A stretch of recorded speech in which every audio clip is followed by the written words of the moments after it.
우리는 요즘 바울 사도와 함께 그의 전도 여행을 따라 본문을 살펴보고 있습니다. 오늘 우리 사도행전 19장과 18장 이 부분을 살펴볼 건데, 지난주에 우리가 점치는 귀신 들린 여자의 귀신을 쫓아냈다가 빌립보에서 큰 곤욕을 당한 장면을 살펴보았는데, 오늘은 에베소에 가서 복음을 전하는 장면을 한번 살펴보려고 합니다. 우리가 편의적으로 바울의 전도 여행을 1차, 2차, 3차 이렇게 나누고 하는데, 우리가 아는 거는 이제 1차, 2차, 3차 전도 여행, 그리고 로마로 가서 복음을 전하고 죽었다고 하는 거. 근데 성경에는 나와 있지 않지만 바울이 그 땅끝, 그러니까 지금의 스페인으로 한번 갔다고 합니다. 산티아고 순례길도 결국은 예수께서 땅끝까지 이르러 내 정인이 되라고 하신 말씀을 실천하기 위해서 당시에 땅끝이라고 알려진 스페인으로 간 그런 기록인데, 바울도 아마 그런 적이 있었던 모양입니다. 근데 오늘 우리가 살펴봐야 될 게 뭐가 있느냐면 두 가지예요. 하나는 만일 하나님의 뜻이면 너희에게로 돌아오리라. 또 하나는 너희가 믿을 때 성령을 받았느냐. 실제로 이게 약간 다른 말 같지만 결과적으로는 하나입니다. 성령의 인도하신 대로 우리가 간다고 하는 거죠. 19장에 보니까 아볼로가 고린도에 있을 때 바울이 윗지방으로 다녀 에베소에 와서 어떤 제자들을 만나. 이렇게 본문이 시작합니다. 그런데 왜 이제 처음에 아볼로가 고린도에 있고 바울이 에베소에 갔다고 하는 걸 적어놨는가 하면, 실제로 이 아볼로라고 하는 사람이 알렉산드리아 출신의 아마 학자인 모양인데, 이 사람이 예수를 믿고 성경을 잘 가르쳤지만 성령에 대해서 알지 못했답니다. 그래서 이제 바울이 아굴라하고 브리스길라 부부를 이 아볼로에게 소개시켜 줬어요. 그래서 이 아볼로가 비로소 성령에 대해서 알고 성령 충만한 사람이 되어가지고 성경 말씀과 성령의 역사를 동시에 하는, 그래서 아마 지금 여기 고린도에 갔다는 말입니다. 그러니까 이 사람이 원래 에베소에 있었어요. 에베소에서 성령 세례를 알지 못하고 그냥 성경을 가르치다가 성령이 뭔지를 알게 되었다고 하는 얘기를 이제 앞쪽에 나와 있는데, 그 에베소에 있었던 아볼로가 지금은 고린도에 있단 말입니다. 그리고 그 고린도 교회를 개척했던 그 바울이 지금은 에베소에 왔다는 얘기예요. 그러니까 아볼로와 바울이 서로 근거지를 바꾸어서 지금 사역하고 있는 장면을 19장 1절에 적어두었습니다. 아무것도 아닌 것 같은데 왜 성경이 굳이 이 얘기를 적었냐면, 그만큼 지금 그리스와 터키 일대에 하나님의 복음이 역동적으로 성장하고 있다, 이 얘기를 하고 싶어가지고 여기 적은 겁니다. 그리고 원래 이제 서울 사람과 부산 사람이 서로 다르지만 우리가 하나님의 인도를 받는다면 서울 사람이 부산에 올 수도 있고 부산 사람이 서울에 갈 수도 있어요. 우리는 우리들 자신이 하고 싶은 일들이 많이 있습니다. 그래서 심중에 자기 자신을 위해서 계획을 세웁니다. 내가 이렇게 하고 저렇게 하고 그러면 이렇게 되고 하는 어떤 계획이 있지만, 실제로 우리가 인생을 살아보면 느끼게 되는 게 뭐냐면 그 계획대로 참 인생이 우리의 마음대로 되지 않는다는 거죠. 우리가 가장 가고 싶어 했던 그러한 길로 가지 못하는 경우가 대부분이라고 하는 것입니다. 왜 이런 일이 벌어지는 거 아니? 하나님의 우리를 위한 사랑 때문이라고 하는 것이죠. 우리는 이제 그런 얘기를 들으면 웃기고 있나 이렇게 생각하지만 사람의 인생은 알 수 없는 것입니다. 그리고 하나님이 이 사람으로 하여금 저기에 가서 큰 일을 해야 될 필요가 있기 때문에 그쪽으로 인도하시는 거예요. 오늘 보니까 아볼로가 고린도에 있을 때 바울이 윗지방으로 다녀 에베소에 와서 어떤 제자들을 만나. 여기서부터 시작하는데 실제로는 요 19장 1절 아볼로가 고린도에 있을 때 요 앞에 다른 말이 하나 있어요. 그러니까 베자 사본이라고 하는 아주 유명한 사본에 나와 있는 그 본문인데 뭐가 나와 있냐면 바울이 예루살렘으로 가고자 하되 성령이 허락지 아니하시고 뭐 이렇게 들어있답니다. 그러니까 원래 이 이제 1차, 2차, 3차 이 3차 전도 여행이 19장부터 아마 시작되는 것 같은데 이 3차 전도 여행을 바울이 그리스와 터키 지역 윗지방으로 가려고 한 게 아니라 아랫지방으로 가려고 했다는 거죠. 그러니까 안디옥에서 남쪽으로 내려와서 예루살렘과 어쩌면 그 북부 아프리카 뭐 알렉산드리아 그 다음에 튀니지, 카르타고 같은 이런 곳으로 가려고 했다고도 볼 수 있습니다. 근데 하나님이 그것을 허락지 아니하시고 그로 하여금 2차 전도 여행지를 다시 한 번 더 방문하게 하셨어요. 윗지방으로 다녀 있잖아요. 다녀. 이 다녀라는 말이 어떤 선교적 목적을 가지고 특별히 방문한다 이런 뜻이 있습니다. 그러니까 어떤 그 관통하다 이런 뜻이 아니라 내가 어디 지역에 가서 이 교회가 잘 성장하고 있는지를 살펴보기 위해서 일부러 간다 이런 뜻입니다.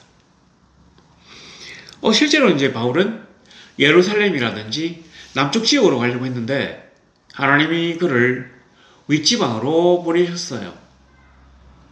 자, 그랬는데 에베소에 와서 어떤 제자들을 만났답니다. 이 에베소가 어떤 지역이냐면 그러니까 여기 이제 그리스가 있고 에게해라고 하는 바다가 있고 이 터키가 있는데 이 터키의 그리스 쪽 이 이제 터키의 어디입니까? 이 서쪽 밑에 해안에 있는 항구 도시입니다. 이 에베소가 엄청나게 큰 도시래요. 그러니까 어떤 그 아시아의 그 육지의 결절점, 육지의 이제 교통로가 항구로 바뀌는 그곳에 있는 곳이 에베소인데 이 에베소는 우상을 아주 엄란하게 섬기는 곳입니다. 이 본문에도 나와 있지만, 이 본문 말고 뒷부분에도 나와 있지만, 어떤 신을 섬기는 거 아니? 그 아데미라고 하는 여신을 섬겨요. 근데 이 아데미 여신의 그 신전이 얼마나 엄청나게 컸느냐면, 지금 우리가 그 유적지로 알고 있는 그리스 아테네의 그 파르테논 신전보다 4배 정도가 더 컸대요. 감이 잘 안 오시겠지만, 그 당시에 세계 7대 불가사의 중에 하나라고 합니다. 이 세계의 그 고토족이 쳐들어와서 이 신전을 두드려 부수기 전에는 세계 7대 불가사의 중에 하나였대요. 뭐 이런 거 있잖아요. 뭐 알렉산드리아의 뭐 도수관인가? 그 다음에 무슨 뭡니까? 로도스 섬의 등대? 그 다음에 여기 뭐 아데미 신의 그 신전? 뭐 이런 어떤 이 7대 불가사가 있는데 그 정도로 컸답니다. 여신전이니까 뭐가 있겠어요? 신전 창녀가 있고 엄탕함이 도를 넘치는 곳이에요. 인간의 화려한 어떤 그 부귀영화, 그 다음에 엄란한 쾌락, 거기다가 그리스의 그 영향을 받은 곳이 이 헬라인들이 다 사는 곳이거든요. 터키처럼 지금 그 이슬람 교도들이 사는 곳이 아니라 그 당시에는 다 그리스 사람들이에요. 알렉산더의 정복에 의해서 모든 주민들이 그리스화된 곳인데 그리스의 도시답게 이 철학과 이 문화가 아주 융성했던 곳이랍니다. 그러니까 사람들이 말을 많이 해요. 강론한다고 막 이렇게 광장 앞에 가서 막 얘기하고 이런 거를 이용해서 이제 바울이 전도를 여기에서 3년을 했답니다. 자, 그런데 바울이 이제 여기 성령님이 예루살렘에 가지 못하고 에베소에 가게 하셔서 갔는데 가보니까 옛날에 그 아볼로가 성령을 모르고 성경을 가르쳤던 거하고 똑같은 상황을 다시금 마주하게 되었습니다. 한 12명 정도의 그 신입 교인들인데, 제자들인데, 이 사람들이, 그러니까 우리가 이제 이 같은 성도끼리 만나면 이 사람이 성령을 받았는지를 우리가 알 수 있어요. 왜냐하면 이게 서로 통하기 때문에. 그런데 아무리 바울이 이 사람들을 봐도 성령을 받은 것 같지 않습니다. 그래서 물어봅니다. 2절에 너희가 믿을 때 성령을 받았느냐? 내가 아무리 봐도 너희가 성령을 받지 못한 것 같은데 성령을 받았느냐? 이 말입니다. 그러니까 이 제자들이 뭐라고 하는 거니? 우리는 성령이 계심도 듣지 못하였노라. 어떤 사본에는 이런 말도 있습니다. 심지어 우리는 성령이 계심도 듣지 못했다. 심지어. 그러니까 우리는 성령을 받고 안 받고가 문제가 아니라 성령이 있다고 하는 얘기를 듣지도 못했다. 이런 얘기입니다. 그러니까 하나님과 예수님에 대해서는 들었는데 성령님에 관해서는 듣지 못했다고 하는 얘기예요. 그러니까 당연히 성령을 받을 필요가 없습니다. 제가 좀 웃기는 얘기인데 그 기도의 어떤 능력에 대해서 강조하고 기도를 열심히 하자고 이제 설교한 그 설교문을 갖다가 블로그에 올렸더니만 어떤 분이 거기다 댓글을 달았어요. 우리 교회는 말씀으로, 그러니까 진리와 복음으로 사는 게 아닌가요? 라고 올렸어요. 전혀 틀린 말이 아니고 맞습니다. 맞는데 그 말씀을 살아서 역사하게 하시는 것이 바로 성령의 역사예요. 우리 교인이 하나님의 말씀을 지키고 진리 안에 거하는 성도가 되게 하는 것이 바로 성령의 내주하심입니다. 성령이 우리를 전적으로 관장하셔서 우리로 하여금 더러운 곳을 떠나 하나님의 거룩한 곳에서 거하게 하시고 인도하게 하시는 것이에요. 그래서 저는 성령이 더 중요하다 이렇게 감히 말씀드립니다. 물론 말씀도 하나님이고 성령님도 하나님이고 성부 하나님도 하나님이지만, 그래서 모든 것들이 같이 있어야 되지만 오늘 이 세상에서 우리가 지금 성령의 시대에 살고 있는 것이 확실합니다. 성령이 넘쳐 흐르고 성령의 역사가 여기저기서 일어나기 때문에 성령의 시대라고 하는 게 아니에요. 그럼 왜 성령의 시대라고 하느냐? 우리가 이 험난한 세상에서 제대로 하나님의 진리의 길을 따라가기 위해서는 성령의 충만하심을 입지 않으면 안 되는, 그래서 성령이 반드시 필요한 시대이기 때문에 성령의 시대라고 합니다. 어떻습니까? 우리가 이 세상에서 하나님의 도를 지키며 하나님의 진리에 거하고 그래도 세상에 잡아먹히지 않고 살아나가려면 성령 충만함을 덧입어야 합니다. 세상은 교회가 줄 수 없는 모든 것들을 다 가지고 있어요. 그러나 그 세상이 줄 수 없는 것이 있는데 바로 성령님이죠. 성령의 역사는 세상이 도저히 따라올 수 없는 교회만의 독특하고 전적인 하나님의 놀라우신 이 표징입니다. 성령 하나님이 이 땅에 오셔서 우리 성도들을 향하여 우리에게 들어오셔서 영안을 열게 하시면 우리가 하나님이 어디로 우리를 이끄시는지를 알 수가 있습니다. 사실 이제 에베소에서 바울이 이런 이제 성령을 받았느냐 하면서 제자들을 만나서 막 얘기를 하는데, 이 에베소를 바울이 처음으로 방문하는 게 아닙니다. 2차 전도 여행 때도 에베소에 아마 갔던가 봐요. 그 에베소에 가가지고 이 바울이 바리새인이잖아요. 그래서 유대 회당에서 이렇게 안식일을 지키면서 예수에 대한 복음을 잘 전했는데, 다른 그리스 도시에 가서 그런 식으로 전하다가 바울이 막 두들겨 맞고 감옥에 갇히고 성이 폭동이 일어나고 소요가 일어난 일이 한두 번이 아니에요. 그런데 희한하게 에베소에 가서는 유대인의 회당에 가서 예수 그리스도에 대해서 전했는데 유대인들이 진짜로 좀 흥미롭다, 좀 더 얘기해달라고 부탁을 합니다. 그리고는 개별적으로 예수에 대해서 더 알기를 원해요. 진짜로 참 이 선교 밭이 참 좋은 모양인 것 같습니다. 그래서 더 오래 있고 싶어 했는데 20절에 보니까 여러 사람이 더 오래 있기를 청하되 바울이 허락지 아니하고 떠나면서 뭐라고 했는 거 아니? 만일 하나님의 뜻이면 너희에게 돌아오리라 하고 배를 타고 떠납니다. 그러니까 이 항구니까 이 배를 타고 어디로 갔느냐면 가이사랴로 가요. 이스라엘의 가이사랴로 가서 가이사랴에서 배를 내려가지고 예루살렘으로 올라갔답니다. 여기 요 코스인데 만일 하나님이 허락하시면 내가 너희에게로 돌아오리라. 그리고 떠났어요. 그랬는데 이 사람이 안디옥에서 예루살렘으로 내려가려고 하니까 하나님이 거기로 못 가게 하고 에베소로 보내셨다고 했잖아요. 그러니까 하나님이 보세요. 뜻이 있어가지고 그를 에베소로 보낸 겁니다. 우리가 이 세상에서 자행자지하는 일들이 많이 있어요. 왜냐하면 우리는 잘 모르거든요. 우리 앞에 있는 담 너머에 이 벽 너머에 뭐가 우리를 기다리는지 알지 못합니다. 저 길 모퉁이 넘어 우리를 위한 어떤 운명이 기다리고 있는지도 우리가 알지 못합니다. 더구나 저 산 너머에 어떠한 것들이 우리를 기다리고 있는지 앞으로 10년 후에 어떤 일들이 우리를 기다리고 있는지 우리는 도저히 알지 못합니다. 그냥 보이는 것만 보고 나아가는 것입니다.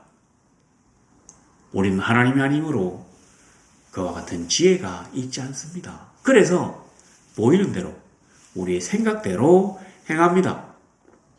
근데 하나님은 우리를 더 사랑하시기 때문에 우리로 하여금 반드시 이곳에 가서 뭔가 큰 일을 해야 될 것이 있기 때문에 우리를 이곳이 아니라 이곳으로 보내셨어요. 바울이 가보니까 역시나 아직까지 그 아볼로와 비슷한 사람들이 막 있어요. 그래서 그들이 성령을 받게 되었답니다. 바울이 그들에게 안수함에 성령이 그들에게 임하심으로 방언도 하고 예언도 하니 모두 12사람쯤 되니라. 여하튼 뭐 이러고 난 다음에 이제 바울이 그 8절에 보니까 회당에 들어가 3달 동안 하나님 나라에 관하여 강론하며 권면하되. 희한하죠. 이 회당에 들어가서 예수 그리스도에 대해서 얘기했는데 사람들이 폭동을 일으키거나 막 바울을 공격하고 이런 게 아니라 그냥 잘 들었대요. 이 사람들이 다 예수를 믿은 건 아닌데 참 신기하다고 들었답니다. 바로 이게 에베소에서 뭔가 역사가 일어날 조짐이라는 거죠. 하나님이 바울의 전도를 위하여 에베소에 사람들의 마음을 지금 열고 기다리게 하셨던 것입니다. 그래서 바울이 그쪽으로 가야 될 필요가 있었다고 하는 것입니다. 보면 어떤 사람들은 마음이 굳어 순종하지 않고 무리 앞에서 이도를 비방하거늘 바울이 그들을 떠나 제자들을 따로 세우고 두란노 서원에서 날마다 강론하니라 2해 동안 이같이 하니. 그러니까 이제 제가 항상 유대 회당에서 이렇게 예수 그리스도에서 얘기하면 막 비방하고 막 두들기 패고 폭동이 일어나고 하다 했는데 여기도 드디어 무리 앞에서 이 도를 비방하거늘 그러니까 마음이 굳어 순종하지 않고 무리 앞에서 이 도를 비방하는 이런 사람들이 생겼어요. 그래서 3달 만에 바울이 제자들을 따로 세워가지고 두란노 서원을 만들고 여기에서 2년 동안 복음을 강론합니다. 우리가 그 두란노 서원이라고 요즘 잘 알잖아요. 바로 그 두란노 서원이 이 에베소에서 세워진 것입니다. 그러니까 이 전도 여행의 전도의 대성공을 위해서 하나님이 에베소를 예비하신 것입니다. 그리고는 이 대성공을 위한 사도로 바울을 파견한 것이에요. 이 바울이 아니면 이 기다리고 있는 사람들을 인도할 목자가 없기 때문에. 자, 일단 그런데 그래서 하나님이 어떻게 결말을 맺고 있느냐 하면 2해 동안 10절에 이같이 하니 아시아에 사는 자는, 이 아시아는 지금 우리가 얘기하는 아시아가 아닙니다. 그 터키의 지방인데 가령 터키의 이 에게해 바로 여기 면한 지역을 아시아, 그 다음에 그 다음 지역을 갈라디아, 그 다음에를 갑바도기아 이런 식으로 아마 그 지역 이름이 있어요. 우리나라에 경상도, 전라도, 경기도, 충청도 이런 식으로 지역 이름 바로 그 이제 아시아. 이 아시아 사람들 가운데는 유대인이나 헬라인이나 다 주의 말씀을 듣더라. 이제 바울의 선교 전략이 뭐냐면 이 거점 전략입니다. 그러니까 이 중요한 도시를 딱 점해가지고 여기서 계속적으로 복음을 막 전해요. 그러면 여기가 이제 뭐 육로로도 통하고 해로로도 통하니까 여기에 들렀던 사람들이 복음을 듣고 자기 지역으로 가서 내 예수 뭔지 들어봤다. 이런 식으로 얘기하도록 하는 게 바로 바울의 전도 전략입니다. 그러니까 이 바울이 이 에베소, 그러니까 에게해면은 항구이자 아시아의 그 어떤 그 육로의 종점, 그리고 이 아시아라고 하는 그 지역의 수도래요, 이 에베소가. 이 에베소에서 계속해서 복음을 전하니까 어디 안 가고, 이 사람이 에베소에서 한 3년을 살았다고 하는데, 에베소에서 계속 복음을 전하니까 그 에베소를 지나다니는 사람들에 의해서 복음이 인근으로 막 퍼진 겁니다. 그래서 자기도 모르게, 자기는 그 에베소라고 하는 도시에만 있었는데 자기도 모르게 아시아 지역에 있는 모든 사람들이 예수에 대해서 들어봤다고, 그러니까 막 믿었다는 얘기는 들어봤다. 그리고는 놀라운 역사가 일어났다는 거죠. 왜냐하면 성령이 임하시면 어떤 일을 할 수 있는지를 세상 사람들에게 보여주기 위해서 하나님이 더 크게 역사하시지 않겠습니까? 그래서 20절에 보니까 이와 같이 주의 말씀이 힘이 있어 흥왕하여 세력을 얻으니라. 중간에 보면 뭐 귀신 얘기도 막 나오고 하는데 우리가 이 세상에 줄 수 없는 것을 받을 수 있기 때문에 일주일에 가장 소중한 시간에 나와서 하나님께 예배합니다. 시간에 10의 1을 드리는, 11조를 드리는 것이에요. 그리고 우리가 세상에서 가장 귀하게 생각하는 물질의 11조도 주님께 드리는 것입니다.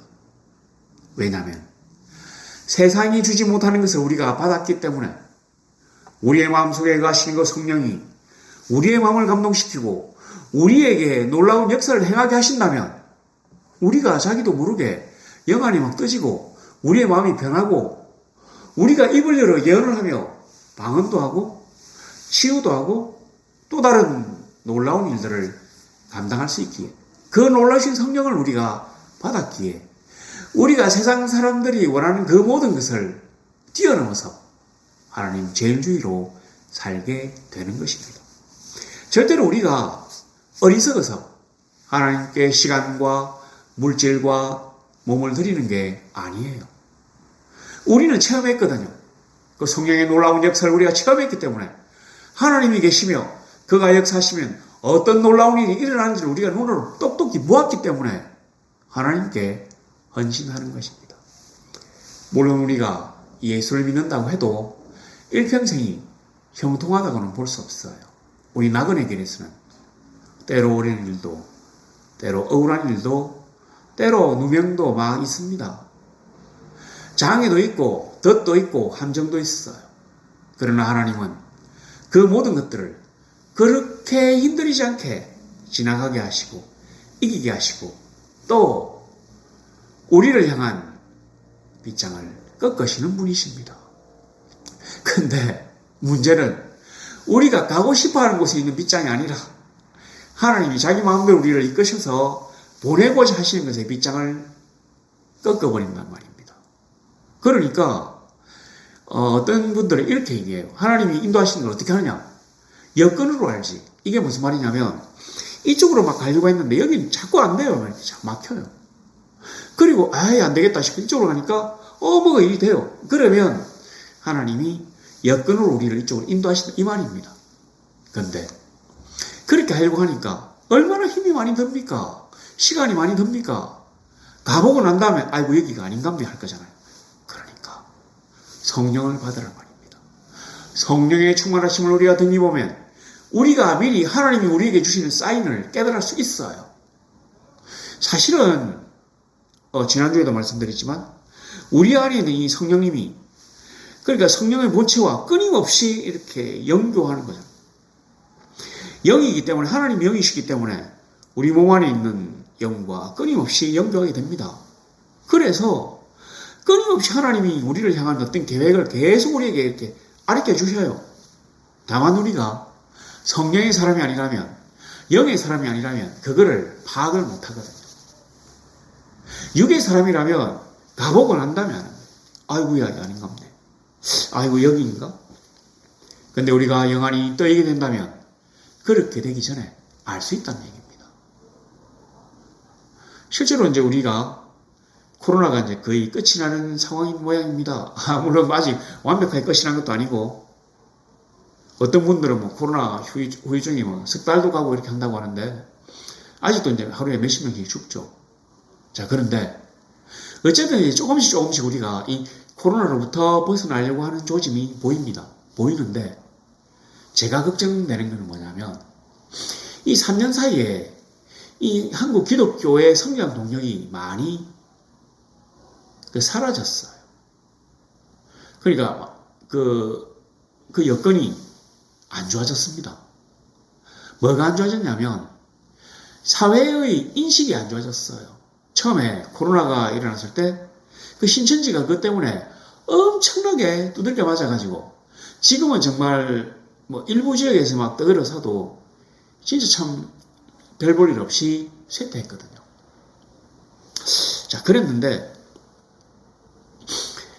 그 뒤에 그래갖고 사실은 우리 여기 있는 이 교회 예배당 빌딩 맨 꼭대기 층에 그 신천지 문화원이 있어가지고 이 사람들은 부끄러워 간판도 안 달아요.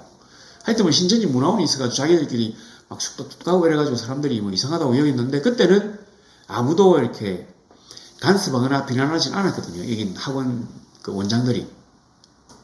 그랬는데 신천지 코로나 사태가 딱 터지고 나니까 이 사람들을 갖다가 집중적으로 공격해가지고 여기가 폐쇄가 됐어요. 이제 폐쇄가 되고 문을 닫고 있는데도 이 원장들이 모여서 뭘 논의를 했는가 하니 저 사람들이 다시금 저 문화원의 그 문을 열지 못하도록 우리가 내보내고 싶다. 한 5개월쯤 있으면 이제 자연적으로 계약이 만료가 돼서 나갈 건데 그때까지도 기다리지 못하겠고 지금이라도 내보내고 싶다고 막 변호사를 동원해가지고 하는 대처회의까지 했습니다. 여하튼 그리고 난 다음에 그 쥐도새도 모르게 도망을 갔어요. 짐을 착 생겨가지고.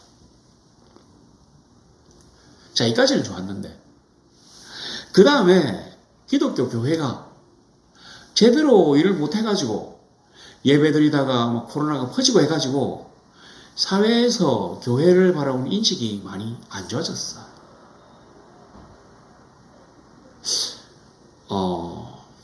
자, 이러고 나니까 이제 다시금 우리 이 땅의 교회들이 뭔가 적극적으로 복음을 전하며 사회적으로 나서야 되겠는데 인식이 너무 나빠지다 보니까 과연 이전처럼 뭔가 새로운 일들을 감당할 수 있을까 심히 두려움이 있습니다.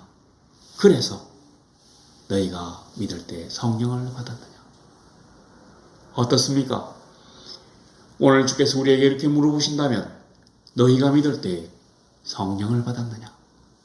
너희가 지금 성령 충만하고 있느냐? 라고 물어보신다면 우리는 과연 주께 당당하게 주님 우리가 성령을 받았습니다 라고 얘기할 수 있을까요? 만약 우리가 주님 앞에 당당하게 우리가 믿을 때 성령을 받았습니다 라고 얘기하지 못하겠다면 지금이라도 우리가 하나님께 강구해야 합니다. 아버지의 성령을 우리에게 보내주시기를, 그래서 우리가 성령이 충만한 자 되어서 하나님의 일들을 이 땅에서 능히 감당할 수 있도록 성령이 오시옵소서 하며 그에게 간구해야 합니다. 그런데 성령이 오시기를 간구하기 전에 해야 될 게 뭐냐? 우리의 마음밭을 깨끗하게 만들어야 될 필요가 있습니다. 죄악들, 탐욕들, 욕심들, 온갖 인간적인 것들이 가득 차 있다면 결코 성령께서 우리에게 임하시지 않을 것입니다. 그러므로 우리가 먼저 깨끗하게 우리의 마음을 비워야 합니다. 욕심도 버리고 죄악도 내려놓고 고민과 근심 걱정도 내려놓읍시다. 오직 성령, 오직 하나님의 성령을 우리가 받을 수 있도록 기도합시다. 그러면 말씀이 살아서 역사하시는 말씀이 되고 복음이 살아서 역사함으로 말미암아 전해지는 사람들의 심장과 골수를 쪼개는, 그래서 그들로 하여금 가슴을 치며 통해 자복하게 하는 놀라운 역사를 일으킬 수 있습니다. 우리가 그냥 한마디 예수 믿으라고 하는 걸로 끝나는 게 아니라 그 가운데 하나님의 놀라우신 역사가 일어날 수 있도록 그렇게 하고자 한다면 먼저 우리가 성령을 받아야 합니다. 우리의 모든 것들은 하나님의 장중에 붙들린 바 된 것을 기억해야 합니다. 우리가 이 험난한 성령의 시대에 성도로 살고자 한다면 성령이 우리 몸에 내주하시고 그 내주하신 성령이 우리로 하여금 가라 하는 곳으로 우리가 갈 수 있고 하라고 하는 것을 할 수 있고 그렇게 된다면 우리의 손을 통하여 능력이 일어나고 우리의 입을 열어 방언과 예언도 되고 그런 우리가 성도가 됨으로 모여가지고 하나님의 교회가 되고 이 교회들이 모여가지고 하나님의 나라가 흥왕하여 복을 얻게 세력을 얻게 될 것임을 우리가 믿습니다. 그러한 놀라운 하나님의 사역들이 이제 일어나기를 원하고 그 사역 가운데 우리 교회가 함께하게 되기를 원하며 그 하나님의 놀라운 장중에 우리가 붙들린 바 되기를 우리 주 예수 그리스도 이름으로 소망합니다.